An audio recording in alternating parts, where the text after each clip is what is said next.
আলাইকুম। Hi guys, দেখেন আজকে এই যে বাসার মধ্যে আমি খানা দিছি একটু আগে, ঠিক আছে, ডেলিভারি করার জন্য আসছি। তো কাস্টমার আসলে খানাটা নিয়ে গেছে, নিয়ে যাওয়ার পর আর কি আমি কল দিচ্ছি। দেখেন এখন আমি কতগুলো কল দিচ্ছি আমার এই ফোন থেকে।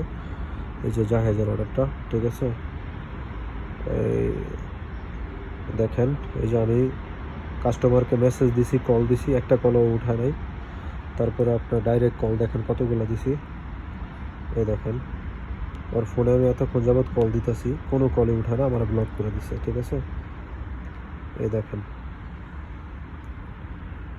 এই যে কল দিচ্ছি, দেখেন এই যে বিজি লেখা আসছে, ঠিক আছে। তো আসলে ডেলিভারি করার মধ্যে মনে করেন যে এই দেশে যদি এরকম পরিস্থিতি হয় যে আসলে ওরা টাকা না দেয়, এইভাবে টাকা না দিয়ে রুমে চলে যায়, দরজা বন্ধ করে দেয়, কল দেওয়ার পর আর কল ধরে না, তো ওদেরকে আসলে আর কিছু বলার থাকে না। সবাই ভালো থাকবেন, আসসালামু আলাইকুম।